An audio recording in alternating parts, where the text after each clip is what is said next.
Reagent organic chemistry का एक ऐसा पार्ट है, एक ऐसा टॉपिक होता है जो रिएक्शंस में सबसे ज्यादा अप्लाई होने वाला कॉन्सेप्ट होता है।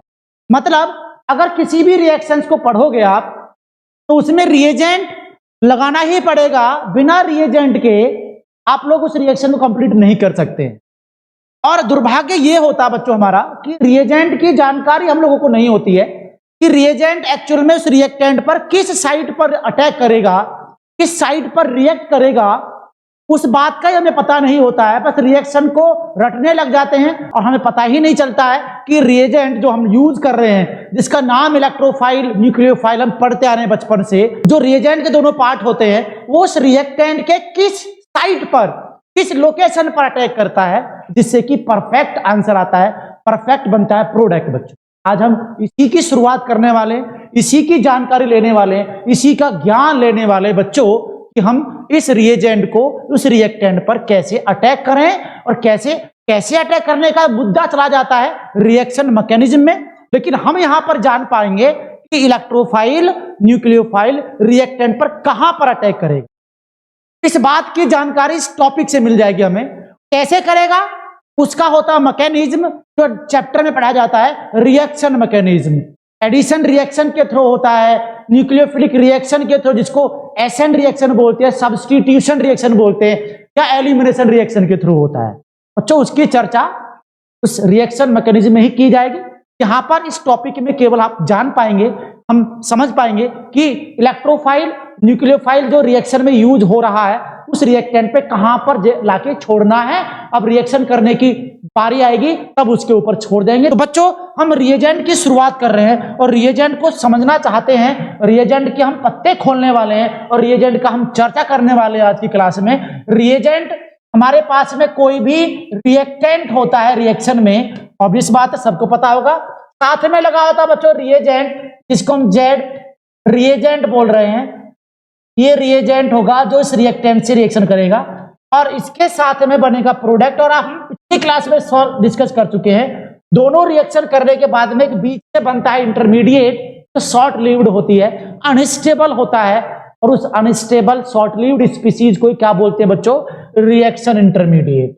रिएक्शन इंटरमीडिएट बोलते हैं। बड़ा ही बेहतरीन पार्ट होता है और आप जानिए कि इसके कंपटीशन में क्वेश्चन भर भर के क्वेश्चन आते हैं।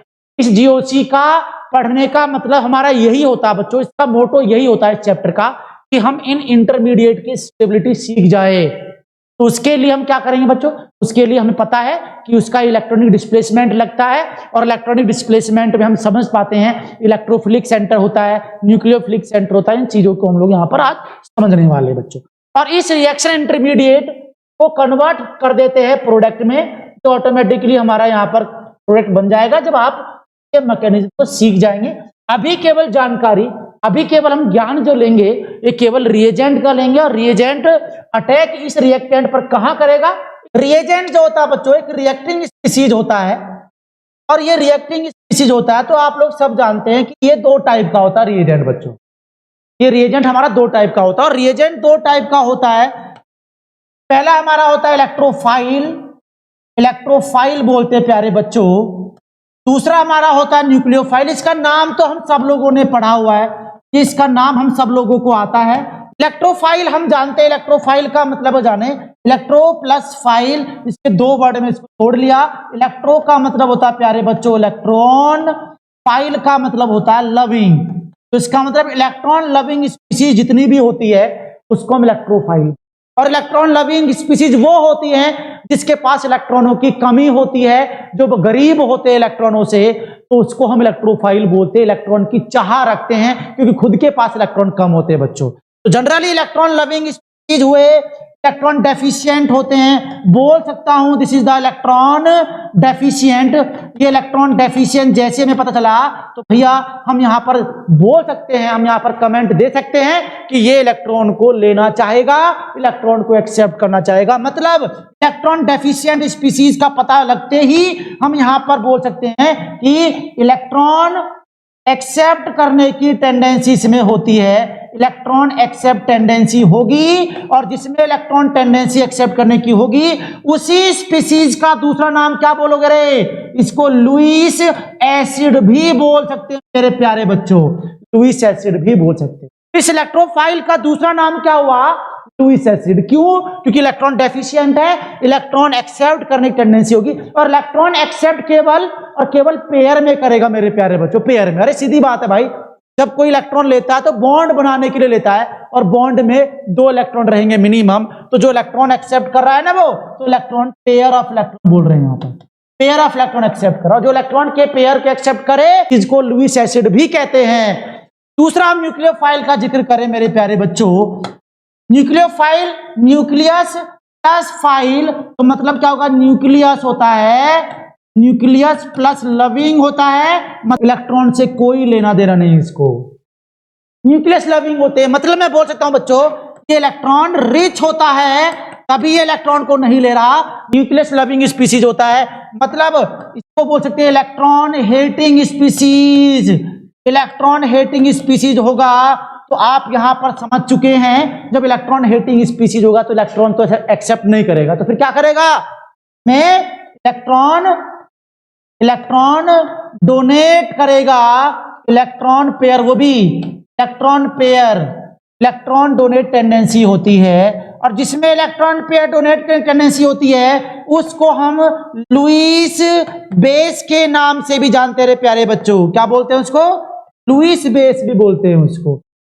समझ चुके हैं इलेक्ट्रोफाइल न्यूक्लियोफाइल की क्या कहानी है, क्या स्टोरी है। तो जो रिएक्शन में यूज होने वाला रिएजेंट है, पहले इसको जानना मेरे प्यारे बच्चों। कैसे अटैक करेगा इसकी बात दूसरी होगी, पहले हम जान ले कि इसका नेचर क्या है। अरे सीधी बात है मेरे प्यारे बच्चों, जो रिएजेंट होगा वो इस रिएक्टेंट पर अटैक करेगा।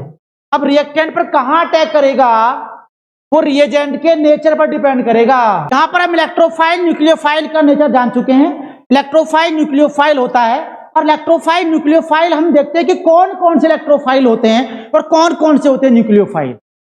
हम ये जानकर हम लोग पहचान पाएंगे कि जो इलेक्ट्रोफाइल होता है वो क्या होता है और न्यूक्लियोफाइल होता है वो क्या होता है। तो हम लोग चर्चा कर रहे हैं, जैसे हमने यहां पर लिखा बच्चों रिएजेंट, और रिएजेंट हमने अभी थोड़ी पहले देखा ये इलेक्ट्रोफाइल होता है, एक तो हमारा बच्चा होता है ये इलेक्ट्रोफाइल, और दूसरा होता है मेरे प्यारे बच्चों ये न्यूक्लियोफाइल। नो डाउट यहां पर न्यूक्लियोफाइल होता है। न्यूक्लियोफाइल इलेक्ट्रॉन रिच होता है, ये बात हम समझ चुके हैं।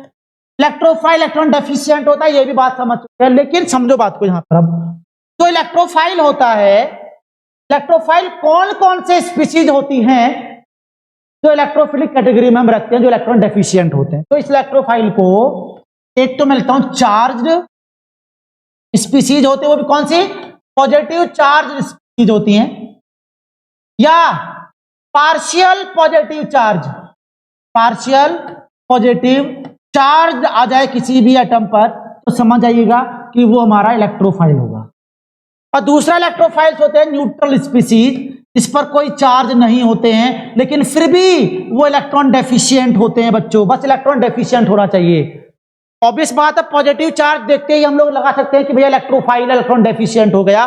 कौन कौन से होते हैं इस बात का जिक्र कर लेते हैं। H प्लस पॉजिटिव चार्ज आ गया, उसके बाद में क्या आ गया? क्लोरीन प्लस आ गया, ब्रोमीन प्लस आ गया, आयोडीन प्लस आ गया, उसके बाद में NO2 प्लस, जिसके पास में SO3H प्लस, यहाँ पर हमारे पास में C double bond O H, यहाँ पर पार्शियल पॉजिटिव चार्ज, यहाँ पर partial negative charge. This is also electrophilic centre. ये इलेक्ट्रोफाइल होते हैं, बहुत सारे इलेक्ट्रोफाइल्स होते हैं, जिस पर पॉजिटिव चार्ज आपको दिख जाए वो हमेशा इलेक्ट्रोफिलिक सेंटर हो जाए। लेकिन कुछ ऐसे स्पीशीज भी होते हैं हमारे ऑर्गेनिक रिएक्शन में जिस पर न्यूट्रल होते हुए भी वो इलेक्ट्रोफाइल्स होते हैं। अब इलेक्ट्रोफाइल्स कैसे होंगे? मतलब इसको ऊपर कोई चार्ज नहीं होगा लेकिन फिर भी इलेक्ट्रॉन डेफिशिएंट, जैसे AlCl3। अब ये AlCl3 जो होगा रे प्यारे बच्चों, ये इलेक्ट्रॉन डेफिशिएंट है, न्यूट्रल चार्ज है। कैसे? अरे एल्युमिनियम जो होगा 13 ग्रुप का मेंबर होता है, जिसमें 3 बॉन्ड होते हैं, 3 इलेक्ट्रॉन बॉन्ड बनते हैं, 2, 4, केवल 6 इलेक्ट्रॉन होंगे यहाँ पर, और 6 इलेक्ट्रॉन दिख रहे हैं आपको, तो 6 इलेक्ट्रॉन का मतलब 2 इलेक्ट्रॉन को बाहर से लेने की टेंडेंसी रखेगा, तो इसका मतलब वो इलेक्ट्रोफिलिक हो जाएगा, इलेक्ट्रोफाइल्स हो जाएगा। जैसे जैसे BF3, जैसे बच्चों क्या होगा SnCl2, जैसे FeCl3, जैसे ZnCl2, all are the electrophilic centre, क्या all are the electrophiles.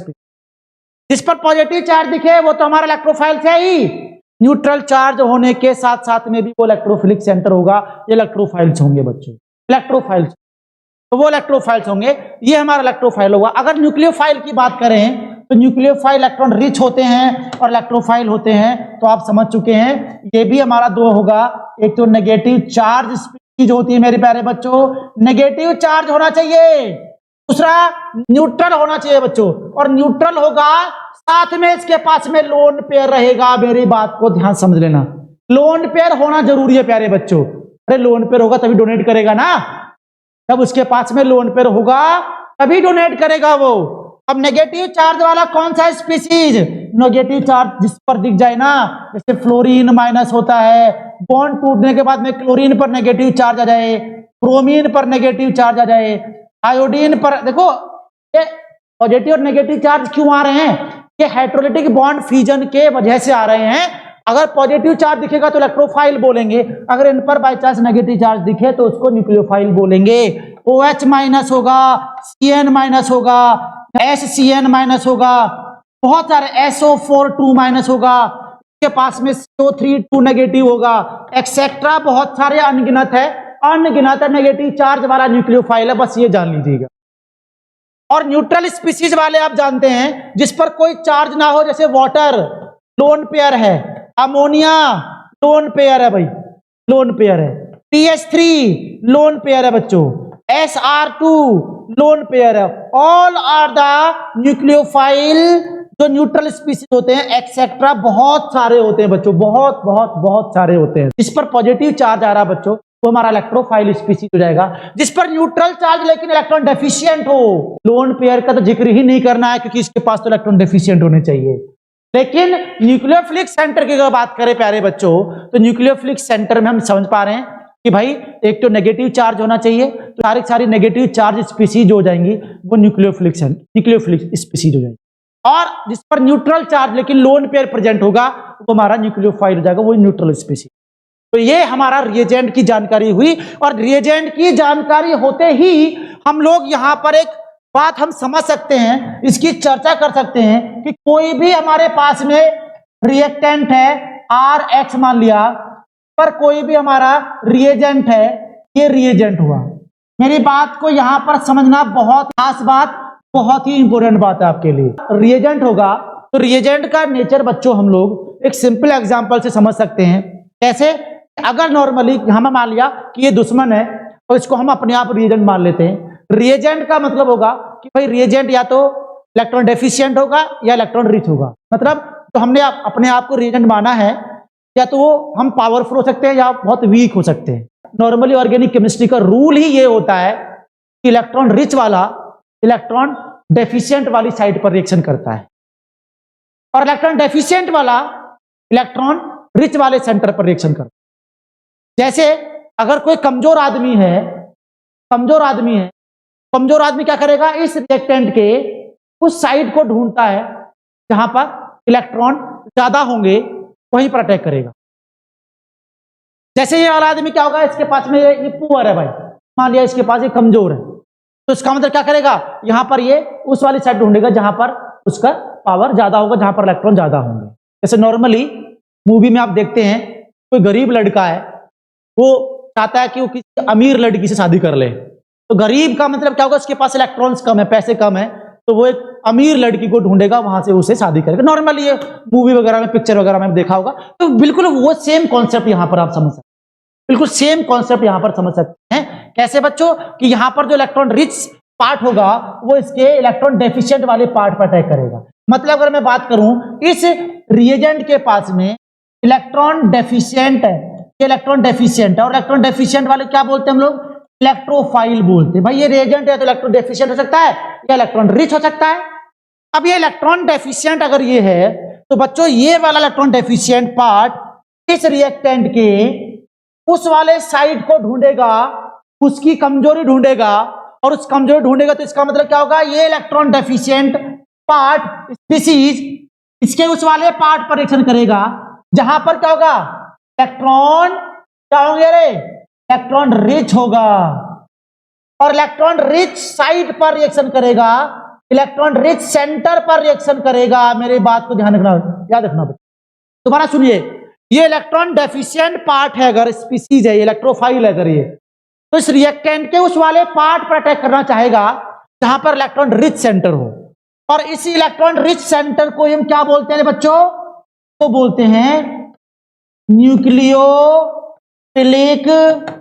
Centre बोलते हैं भाई साहब, न्यूक्लियोफिलिक सेंटर बोलते हैं बच्चों। तो ध्यान रखना है, रिएक्शन का रूल होता है ये कि कोई इलेक्ट्रॉन डेफिशिएंट वाला उस रिएक्टेंट के उस वाली साइड पर रिएक्शन करेगा, उस वाले सेंटर पर रिएक्शन करेगा, उस जगह पर रिएक्शन करेगा जहां पर इलेक्ट्रॉन रिच होंगे, और इलेक्ट्रॉन रिच वाली साइड को क्या बोलते हैं रे, न्यूक्लियोफिलिक सेंटर बोलते हैं बच्चों, न्यूक्लियोफिलिक सेंटर है। गरीब वाला रिएक्शन वहां करना चाहेगा जहां पर अमीरी हो, सीधी बात है बच्चों, ये गरीब है ये अमीर है भाई, ये गरीब और अमीर है, शादी वाला कॉन्सेप्ट ध्यान रखना आप लोग, उसी कॉन्सेप्ट से आप लोग इसको रिलेट करेंगे तो आप समझ पाएंगे इस रिएजेंट का और इस रिएक्टेंट का क्या पंगा चल रहा होता है, और रिएक्शन में भी यही पंगा चल रहा होता है, और हम लोग जान नहीं पाते हैं भाई इस रिएक्शन में ये जो रिएजेंट होता है ये किस साइड पर रिएक्शन करेगा। जब हमें यही नहीं पता होता बच्चों, रिएक्शन हमारी कंप्लीट कैसे हो जाएगी।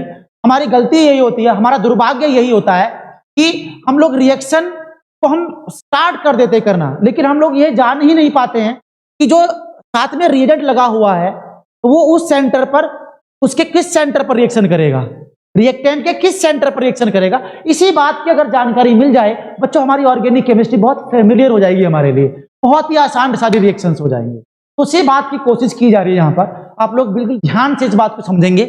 तो इलेक्ट्रॉन डेफिशिएंट अगर ये स्पीसीज है, इलेक्ट्रोफाइल है, तो इसके उस साइड पर, और वो साइड आप ढूंढना सीख जाएंगे थोड़ी देर में, आप लोग बिल्कुल ये बात समझ जाएंगे। कैसे अटैक करेगा वो पार्ट हो जाएगा आपका रिएक्शन मैकेनिज्म का, उसकी बात उसके लिए छोड़ देते हैं हम लोग। बस हम लोग यहां पर जानना ये है कि इलेक्ट्रोफाइल तो कहां पर अटैक करेगा, न्यूक्लियोफाइल है तो कहां पर अटैक करेगा। तो बच्चों इसकी जानकारी मिल गई। नेक्स्ट अगर हम बात देखें, अगर ये जो रिएजेंट है, अगर ये इलेक्ट्रॉन रिच है, ये मतलब न्यूक्लियोफाइल है मेरे प्यारे बच्चों, और न्यूक्लियोफाइल कौन कौन से होते हैं ये जानकारी बहुत अच्छे से हम लोगों को लग गई है। तो ये वाला न्यूक्लियोफाइल इस रिएक्टेंट पर अटैक करेगा, और इस रिएक्टेंट पर अटैक करेगा तो इसका मतलब कहां पर अटैक करेगा, at electron deficient centre, electron deficient centre पर रिएक्शन करेगा रे, इलेक्ट्रॉन डेफिशिएंट पर। यहां पर क्या करेगा, एट इलेक्ट्रॉन रिच सेंटर पर रिएक्शन करेगा। तो इलेक्ट्रॉन डेफिशिएंट सेंटर पर रिएक्शन करेगा, तो इसी को क्या बोल दिया हमने, इसी को बोल दिया इलेक्ट्रॉन डेफिशिएंट सेंटर को बोलते हैं बच्चों इलेक्ट्रोफिलिक सेंटर बोलते हैं रे प्यारे बच्चों, इलेक्ट्रोफिलिक सेंटर बोलते हैं, इलेक्ट्रोफिलिक सेंटर। तो मतलब हम यहां पर बिल्कुल क्लियरली समझ चुके हैं कि ये जो रिएजेंट रिएक्शन करेगा, ये रिएजेंट उस रिएक्टेंट में ढूंढेगा साइड को अपने नेचर के अकॉर्डिंग। अगर वो इलेक्ट्रोफाइल है तो न्यूक्लियोफिलिक सेंटर को ढूंढेगा, और न्यूक्लियोफिलिक सेंटर वो होता है जो इलेक्ट्रॉन, जहां पर इलेक्ट्रॉन रिच होते हैं, जहां पर इलेक्ट्रॉन ज्यादा होते हैं। मतलब इस बात को थोड़ा और एक्सप्लेन करें, अगर बच्चों मेरे पास में कोई भी एक ऑर्गेनिक कंपाउंड है, मेरी बात को समझेगा ध्यान से, आप लोग बिल्कुल समझ पाएंगे कि हम एक्चुअल में अब तक क्या क्या गलती करते आ रहे हैं ऑर्गेनिक केमिस्ट्री में, जो हमें ऑर्गेनिक केमिस्ट्री नहीं आ रही है, हम सीख नहीं पा रहे हैं। बच्चों उसका बड़ा सिंपल सा रूल है, तो आपको उसकी बेसिक नॉलेज है ही नहीं, राइट। तो मैंने क्या बोला, मैंने बोला कि भैया हमारे पास में कोई एक ऑर्गेनिक कंपाउंड है, कोई ऑर्गेनिक कंपाउंड है, ऑर्गेनिक कंपाउंड को मैं मान लेता हूं, एज्यूम कर लेता हूं कि एक कांच की बनी हुई खाली ट्यूब है, और इस ट्यूब में मैंने क्या कर दिया, उसको आधा पानी से फिल कर लिया। इस ट्यूब को मान लेता हूं मैं कोई ऑर्गेनिक कंपाउंड, और इसमें पानी को मान लेता हूं मैं इलेक्ट्रॉन्स, और मैंने ये दो हथेली, जो मेरे तो पाल्म है, जो मेरी हथेली है, इसको मान लिया मैंने कार्बन, कार्बन मान लिया। अब ये कार्बन जब मान लिया तो मैंने यहां पर क्या कर दिया, ये जो ट्यूब है इसमें पानी इक्वली डिस्ट्रीब्यूटेड होगा, सब पर इलेक्ट्रॉन सेम सेम रहेंगे हर जगह पर। तो मैं नहीं बोल सकता हूं कहां पर इलेक्ट्रॉन ज्यादा होंगे, कहां पर इलेक्ट्रॉन कम होंगे, बिल्कुल इक्वली है। अगर इस ऑर्गेनिक कंपाउंड से कोई ग्रुप लग जाए, इलेक्ट्रॉन डोनेट करने वाला या इलेक्ट्रॉन विड्रॉ करने वाला, तो यहां पर जैसे ये ग्रुप लगेगा तो ये इलेक्ट्रॉन के डिस्प्लेसमेंट को करना शुरू कर देगा। रे प्यारे बच्चों, अगली क्लास में जान पाओगे आप कि इस ऑर्गेनिक कंपाउंड जो ग्रुप लगा होता है ना, ये ग्रुप ही इसमें इलेक्ट्रॉन डिस्प्लेस करता है। और इलेक्ट्रॉन डिस्प्लेसमेंट आप पढ़ते हैं, इंडक्टिव इफेक्ट पढ़ते हैं, मीजोमेरिक इफेक्ट पढ़ते हैं, हाइपर कॉन्जुगेशन पढ़ते हैं, रेजोनेंस पढ़ते हैं, तो बच्चों यही पढ़ते हैं electron displacement method. Electron displacement इस ग्रुप की वजह से हुआ, तो बच्चों इसमें मान ले कोई ग्रुप हुआ तो इसमें मॉलिक्यूल कुछ इस तरह से इलेक्ट्रॉन का डिस्प्लेसमेंट हुआ, मान लिया इसमें इस तरह से इलेक्ट्रॉन ऐसे मूव हो गया, तो सारा पानी इस जगह पे आ गया, मतलब इसकी इलेक्ट्रॉन डेंसिटी इस वाले कोने पर ज्यादा हो जाएगी। इलेक्ट्रॉन डेंसिटी ज्यादा होगी तो यहां पर न्यूक्लियोफिलिक सेंटर बन जाएगा ये, और ये वाला पार्ट क्या बन जाएगा बच्चों? इलेक्ट्रोफिलिक पार्ट बन जाएगा, इलेक्ट्रोफिलिक सेंटर बन जाएगा। और जैसे ही इस ग्रुप के आने की वजह से ऐसा हुआ तो बच्चों इसकी रिएक्टिविटी चेंज हो गई। यहां वाली साइड पर न्यूक्लियो इलेक्ट्रोफाइल अटैक करना चाहता है और यहां वाली साइड पर न्यूक्लियोफाइल अटैक करना चाहता है। इस बात को आप क्लियरली समझ चुके हैं कि रिएक्शन में क्या मामला चलता है, जिससे कि हम प्रोडक्ट को कभी बना ही नहीं पाते हैं, बना पाते तो रट के बनाते हैं। लेकिन बच्चों आप लोग इस बेसिक कॉन्सेप्ट को सीखोगे तो आप लोग मैथमेटिकली तरीके से, आप लोग जैसे मैथमेटिक्स में हम लोग क्वेश्चन सॉल्व करते हैं थ्योरम लगाकर, ऐसे ही हम लोग ऑर्गेनिक केमिस्ट्री में इस कॉन्सेप्ट को लगाकर और रिएक्शंस को बना पाते हैं, राइट। लेकिन दुर्भाग्य ये होता है हमारा कि हम लोग इस कॉन्सेप्ट को उस तरीके से हम सीख ही नहीं पाते हैं, इसीलिए हमें ऑर्गेनिक केमिस्ट्री बहुत हार्ड लगती है, इसके क्वेश्चंस हम लोग नहीं कर पाते हैं, तो वही हमारे एग्जाम में बहुत ही बेकार हमारा साबित होता हमारे लिए, जिससे कि हम लोग सिलेक्शन से दूर हो जाते हैं। तो बच्चों जैसे इस ग्रुप को आया, ये ग्रुप की हम चर्चा बहुत अच्छे लेवल से करेंगे, बहुत डिस्क्राइब तरीके से करेंगे बच्चों। जैसे ग्रुप आया तो इलेक्ट्रॉन का डिस्प्लेसमेंट चेंज हुआ, जहां पर इलेक्ट्रॉन ज्यादा होंगे उसको बोलते हैं बच्चों न्यूक्लियोफिलिक सेंटर, जहां पर कम होंगे उसी को बोलते हैं इलेक्ट्रोफिलिक सेंटर। और इन दोनों सेंटर पर इलेक्ट्रोफाइल न्यूक्लियोफाइल अटैक करेगा। जैसा कि यहां पर आप जान पाओगे रे मेरे प्यारे बच्चों, मैंने कोई रिएक्शन लिखा, मैंने लिख दिया मैंने CH3 C double bond O H और प्लस करके मैंने यहां पर HCl लिखा रे प्यारे बच्चों। अब रिएक्शन किसके थ्रू होगा? This is the part of reaction mechanism. मैं उसकी चर्चा यहां पर बिल्कुल नहीं करूंगा, मैं केवल समझाऊंगा कि इलेक्ट्रोफाइल न्यूक्लियोफाइल कहां पर अटैक करता है, किस साइड पे जाकर अटैक करता है, किस रिएक्शन के थ्रू करेगा, एडिशन रिएक्शन के थ्रू करेगा, एलिमिनेशन के थ्रू करेगा या सब्स्टिट्यूशन के थ्रू करेगा। This is the part of reaction mechanism, यहां पर उसकी चर्चा नहीं की जाएगी बिल्कुल। आप तो मैंने यहां पर रिएक्शन लिखा, सामने लिखा रिएजेंट, बॉन्ड टूटेगा, हेटेरोलिटिक बॉन्ड टूटता है, जिधर टूटता है उसकी इलेक्ट्रोनेगेटिविटी ज्यादा होती है, तो यहां पर नेगेटिव चार्ज, यहां पर पॉजिटिव चार्ज। तो बच्चों चार्ज देखकर आप समझ पा रहे हैं, चार्ज देखकर आप बता पाओगे ये इलेक्ट्रोफाइल हो गया रे, ये हो गया न्यूक्लियोफाइल। अब इलेक्ट्रोफाइल न्यूक्लियोफाइल इस रिएक्टेंट में ढूंढेंगे अपनी अपनी साइड को, अपनी साइड को ढूंढेंगे। अरे ये इलेक्ट्रोफाइल ढूंढेगा न्यूक्लियोफिलिक सेंटर, ये न्यूक्लियोफाइल ढूंढेगा इलेक्ट्रोफिलिक सेंटर। अब इसके लिए हम चेक करें मेरे प्यारे बच्चों, अरे सीधी बात है रे, इलेक्ट्रॉन का अनइक्वल डिस्ट्रीब्यूशन वही होता है जहां पर इलेक्ट्रोनेगेटिविटी डिफरेंस होता है, जहां पर इलेक्ट्रोनेगेटिविटी का डिफरेंस होता है। बोलो कार्बन कार्बन के बीच में कोई इलेक्ट्रॉन का मूवमेंट ना, दोनों की इलेक्ट्रोनेगेटिविटी सेम, इन पर कार्बन ओ पर इलेक्ट्रोनेगेटिविटी का डिफरेंस आ रहा है।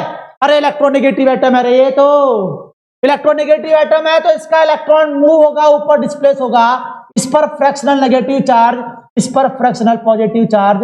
This is the electrophilic centre, ये इलेक्ट्रोफिलिक सेंटर होगा, मैं लिख दूंगा EC इलेक्ट्रोफिलिक सेंटर, और ये हो गया न्यूक्लियोफिलिक सेंटर। रिएक्टेंट में electrophilic centre nucleophilic centre decide करना पड़ेगा आपको।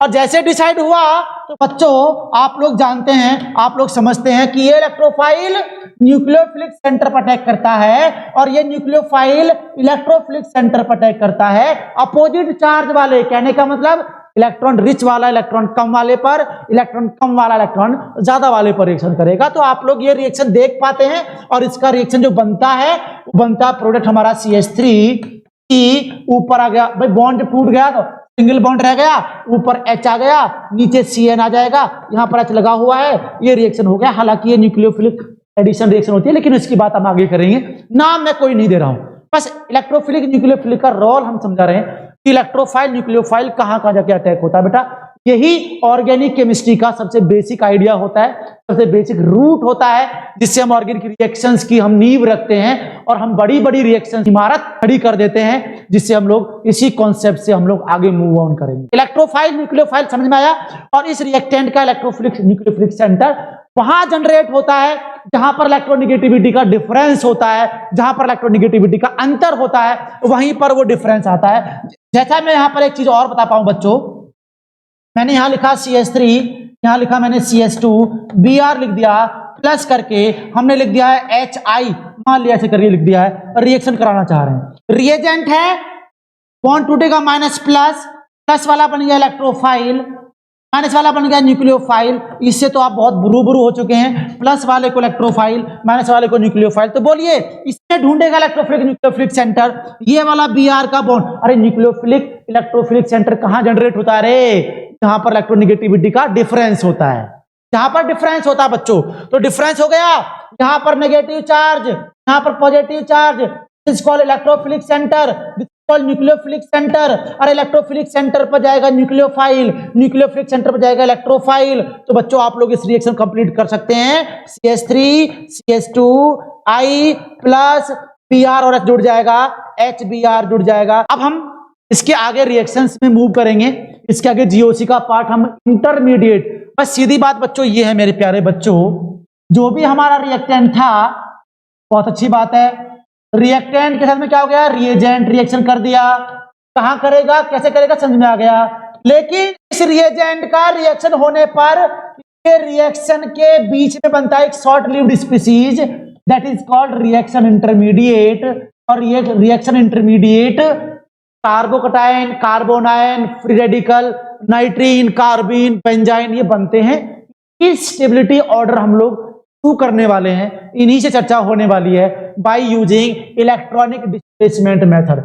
बच्चों ये जो बनते हैं ना इंटरमीडिएट, कौन कौन से बनते हैं रे? इन सभी इंटरमीडिएट की स्टेबिलिटी हमें निकालनी होती है bye electronic displacement. Electronic displacement method से, इलेक्ट्रॉनिक डिस्प्लेसमेंट मेथड से इनकी निकालनी होती है स्टेबिलिटी। और बच्चों ऑर्गेनिक केमिस्ट्री में GOC का यही इसका मोटो होता है, GOC का, इन इंटरमीडिएट की स्टेबिलिटी उनके इलेक्ट्रॉनिक डिस्प्लेसमेंट। और इलेक्ट्रॉनिक डिस्प्लेसमेंट आपने समझा होगा, आपने शायद कुछ बच्चों ने पढ़ा हुआ होगा, जैसे इंडक्टिव इफेक्ट होता है रे। देखो बच्चों ये इंडक्टिव इफेक्ट जो होता है वो नॉर्मल बेस पे पढ़ा होगा, लेकिन इस तरीके से पढ़ना जिससे कि आप क्वेश्चन कर पाए, NEET JEE mains plus advance के उस लेवल से पढ़ना, उस तरीके से पढ़ना आप लोगों को। इस इंटरमीडिएट का जो यहाँ पर बनते हैं इंटरमीडिएट, वो इनकी स्टेबिलिटी इलेक्ट्रॉनिक डिस्प्लेसमेंट मेथड से कैसे लगाए, वो उनको यूज करना होता है। इंडक्टिव इफेक्ट, मीजोमेरिक इफेक्ट होता है, और मीजोमेरिक इफेक्ट कैसे इसको इफेक्ट करता है, इसी की चर्चा होने वाली है। हाइपर कॉन्जुगेशन होता है मेरे प्यारे बच्चों, रेजोनेंस होता है, एरोमेटाइजेशन होता है, एरोमेटाइजेशन होता है। ये बात सीख गए तो GOC में आप महारथी हो जाएंगे।